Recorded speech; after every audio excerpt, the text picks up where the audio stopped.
Hello there, geeks and gamers. It is I, Jesse Milestone, and I am here to call Jeremy out for being the sequel-loving Disney shill that he is.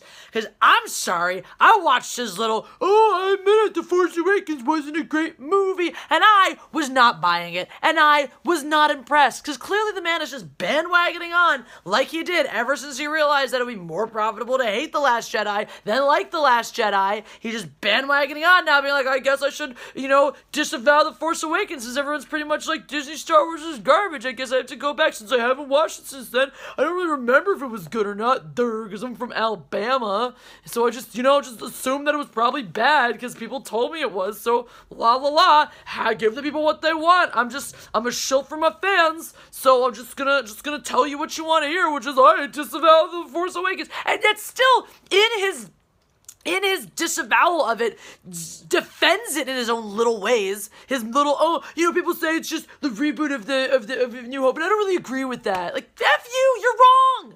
You're just wrong, Jeremy. You're just wrong. There's nothing original in that film. Okay, it doesn't 100% shot for shot pair up with the original, but everything is a mirror of something that already happened in the Star Wars universe. Everything. The only new details for the entire universe that we got in the entire film. The only thing the things that expanded our understanding of Star Wars really was now stormtroopers are just cradle snatched babies instead of clones.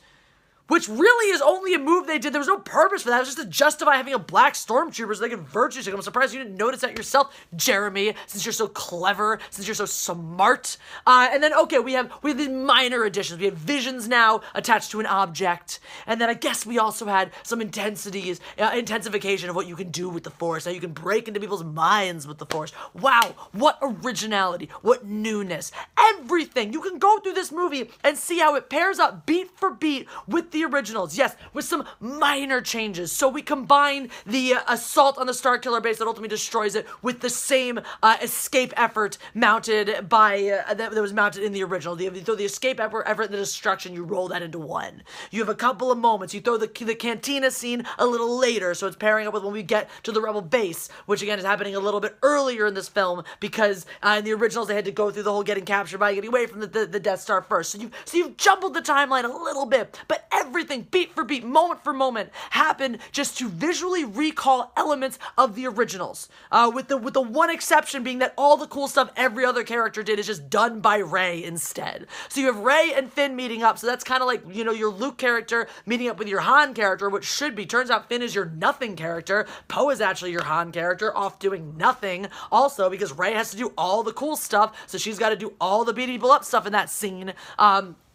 Gets to be the Han, and then just the same, moving on later on, she's the one who gets to have the lightsaber showdown because Han has now become the Obi-Wan, which is the only reason he dies, by the way. It's just for the visual for the referencing of the death of the mentor in the original, and also the entire scene itself was just visual pairing with the I Am Your Father scene from Empire. So it's all just stealing and borrowing bits and pieces from here and there. So you have your lightsaber duel, but instead of your Obi-Wan character getting to have it, Rey gets to have it because she gets to be every character. She gets to be Luke and Han and Obi-Wan. She gets to know all the things and do all the things. And aside from that, everything else happens just moment for moment, the same way it does in the originals. You have the same 3 darn planets. You have we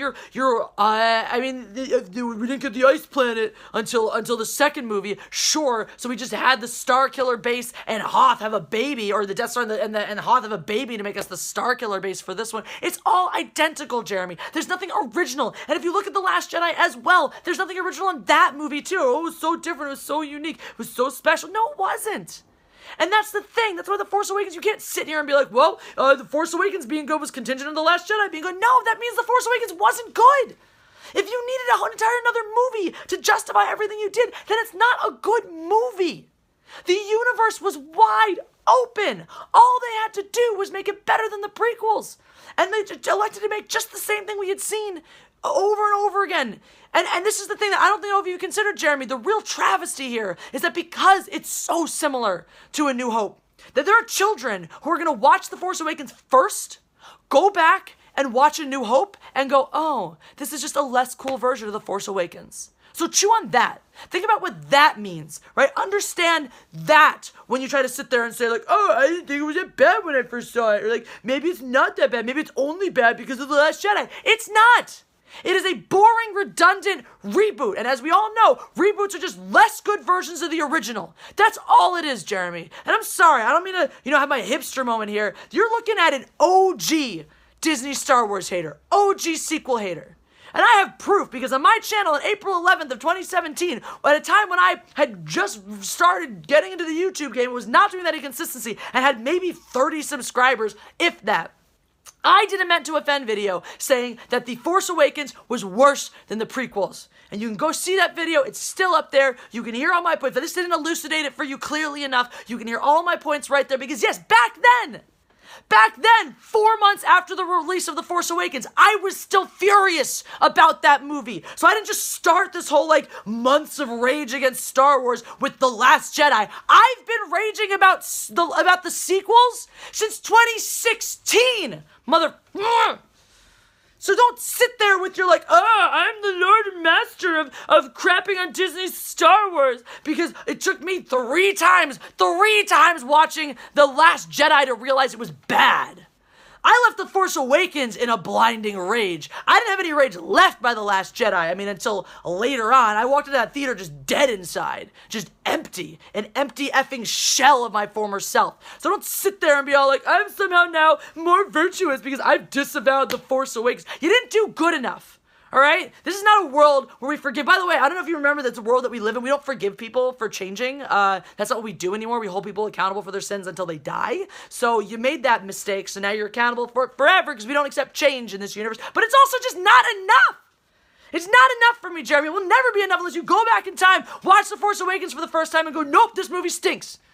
So screw you. Basically, at the end of the day, I love you, man. You're a great dude. You do great things, but I'm not satisfied with your disavowal of The Force Awakens. I'm not satisfied. I will never be over the fact that you saw The Last Jedi 3 times. 3 times before you realized what hot, steaming garbage it was. And I just gotta let it out because it's been festering inside me. And we don't like to keep secrets with each other, and I don't want to hold this in because I know it's gonna affect our friendship at some point. So I'm just letting it out. It's up to you if you want the world to see this or not, but I am letting it out for you, Jeremy, just to let you know that I am mad about this, and I don't know if I'll ever forgive you for this. And that's just the way it is. That's just the way it's gotta be, man. So that's what I gotta say. If you're interested in more things I have to say, head over to Mindless Entertainment, and I'll be back up on Geeks and Gamers a little bit later, unless Jeremy has a temper tantrum and cries and can't handle me being part of G&G anymore because I called him out on his opinions, because we all know Jeremy hates it when people challenge him on his opinions. That's all.